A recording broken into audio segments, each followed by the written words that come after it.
We're coming to the end of day 2 here at Pocket Gamer Connects Helsinki in 2018. I'm joined by Alex Moukas from Wappier. It's been a little while since we last spoke in London. Almost a year. And I understand things have been going pretty well for the company. What's changed in the meantime? So we are a revenue optimization company. We help our customers, the mobile application developers, the mobile publishers, first of all, increase retention through automated loyalty programs, but also optimize the revenue through regional pricing, bundling, and dynamic pricing. Right. So we have grown a lot in the last year. Our revenue grew up, gross profit 6 times. Expanding a lot in our US office. We're more than 40 people right now, and we have launched a good number of new customers with the right size in terms of MAU. So things are going quite well. Okay. When we spoke before, you told me about the way that the dynamic pricing system works, and the idea is you're trying to make sure that the right prices are put to the right customers at the right time, and depending on the region, all these calculations are being done automatically. That's the idea, isn't it? So where is the data coming from? How is this system that you guys are using, how is this basically doing the maths behind the scenes and coming up with the right pricing? I mean, is it just studying a load of transactions and seeing what sells when? I mean, we're looking at millions of transactions. We have predictive analytic econometric models that go and discover the price elasticity curve of each in-app purchase of each game in each country, and then we automatically go and we update prices in 50-odd countries. Okay. But I would say in general, what we're trying to bring to the market is sort of a more sophisticated way of managing existing customers. When I bring the sophistication that exists on the user acquisition side and the automation that exists on the user acquisition side of the puzzle into now you have a new customer. How do you make sure you have more money out of that? Which is a hard problem. It's a hard problem because right now we're seeing that sort of 50% companies are trying to manage 50 million consumers. The problem is that in a traditional industry, if you have 50 million consumers, you'll probably have 100 times the headcount of the typical mobile application developer. So how can we bring sort of machine learning and automation and optimization into the equation to make sure that you don't need an army of live ops people to make money of your existing customers? And I think that's also going to show some sort of transformation in the industry. If you look at any traditional industry, they're spending approximately a third of their marketing dollars on above-the-line stuff like advertising, let's call it acquisition, 2/3 of their budgets on marketing stuff. You go at somebody like WPP or let's say a McCann or IPG, let's say the group, and they're going to be investing a third of their customers' money on advertising, 2/3 on marketing, a third on acquisition, 2/3 on how do we make money of our existing customers. You look at the mobile industry, and because it's nascent, it makes a lot of sense. It's probably 90-10. 90% is advertising, UA. 10% is monetization through improved engagement, through CRM, through loyalty. Sure. That's absolutely going to change. So over the next few years, we're going to be seeing a lot more efforts to how do we optimize revenue for our customers outside gameplay. You might have an amazing game, you might have a crappy game, or you might have a game that's, it was crappier and it's becoming a bit more amazing every day. However, you can still make between 30 and 50% more revenue if you do the right thing in terms of the right engagement, mobile CRM, and loyalty tactics. So if you're looking at the stats, I understand that, again, you're saying a lot of machine learning stuff.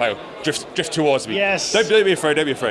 You're talking about the machine learning and that the system is doing a lot of that for you. So basically, you don't have to bother about it. You don't have to worry about exploding a load of manpower dealing with it.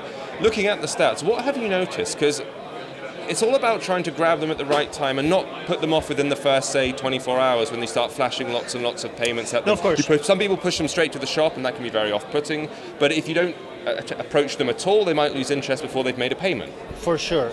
I think it depends on the consumer. That's why we don't really believe in segmentation. We believe in next best action on a per consumer basis. So for instance, let me give you an example.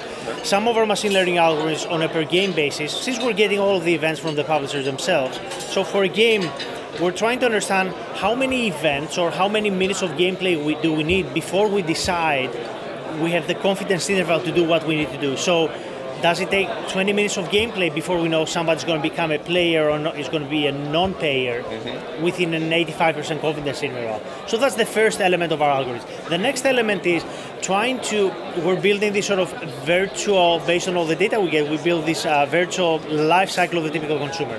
So, day one, you buy a sword. Day 5, you go and you kill the dragon. Day 20, you save the princess. Day 40, unfortunately, you're probably dead. You have turned. And then we do the same thing. My playing habits, exactly. Then we're doing the same thing for payers, and then we do the same thing for whales. And then we're looking for events and how material they are, and we're trying to spend consumers from a lower spending state to a higher spending state. But we're trying to come up with the next best action, meaning that what's next best for me might not be next best action for you. Sure. Because sometimes next best action is do nothing. Because if the consumer sees another freaking push notification, they might balk. So for instance, let's say that I know that you and people like you usually purchase things, you're 2.5 times more likely to purchase something between 8 p.m. and midnight. Yeah. Yet somehow you open the game in the morning, and here you are watching my loyalty console, sort of how many points you have in the morning. What do? I need to calculate your specific propensity to churn in real time. Okay, how often do you log in? Every 3 days. How likely is that you're going to stick around for 3 more days so I can wait for an evening to push you something? If that doesn't happen, what's my probability of you buying something in the morning? Or do I waste my best opportunity to sell you something, my best offer? Do I waste in the morning or do I wait until the evening? So there are a lot of little things that sort of bubble up, a lot of algorithms that are solving sub-problems of the grand equation, and then hopefully the right answer bubbles up. So in an automated way. You're picking the right moment to offer the right type of purchase to the right person. Correct, and sometimes we don't pick the moment, the consumer does, right? Because they decided, it's usually they log in the evening, or right now they're there in the wee hours of the morning. What do I do with them? We don't always have the choice in terms of when the consumer is going to be interacting with us. So we need to make sure that we optimize the lifetime value no matter when they hit us. Okay. Not everything is a push notification. Well, you said you've experienced a bunch of growth over the past 12 months. What are you looking to in the future? So the rest of 2018 through 2019, is it further expansion? Are you tweaking your algorithms? What are you guys up to? So I would say all of the above. We're hoping to increase our headcount to around 60 people in the next 12 months, so continue to grow. Vast majority of us are geeks, sort of software engineers and data scientists.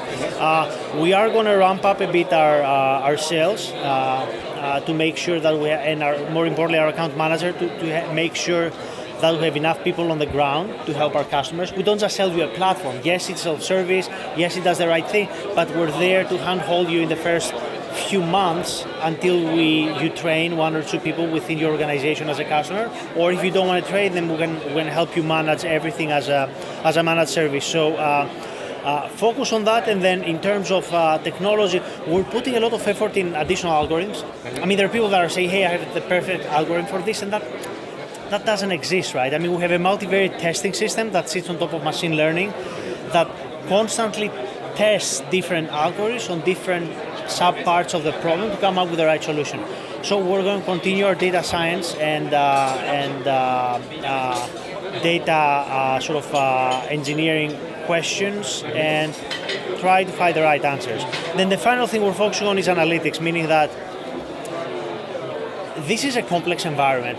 For every consumer vector, let's say we have a few hundred of parameters. Mm-hmm. It's very hard to dissect that. So what we're trying to do is provide analytics and provide, number one, actionable analytics, meaning that if I give you nice diagrams about sort of millennials, and then you have to go and write code to make sense of that, to make more money, that doesn't make sense. We would like to treat the CMO of a mobile publisher in the same way that the CMO in a traditional industry works, which is they don't need software engineers to manage their customers. They have systems. Yeah. It's as simple as that. So we're focusing a lot on analytics in terms of actionable analytics, closing the loop, but also providing answers to the questions you didn't know to ask. Okay. So automatic clustering, automatic segmentation. People ask, okay, why did the machine, the black box, make that decision? And like, okay, guys, this is why, because this is how it views the world. These are the big segments of consumers. This is how they intersect, and these are some sort of, takeaways that frankly they're not going to help you monetize better because they're warm and fuzzy sort of graphs and not actionable, but they make some information to and they make great board presentations. Which is what it's all about, PowerPoint. At the end of the day, yes. Well, best of luck with the development next year, and until next time. Thank you so much. It's been a pleasure.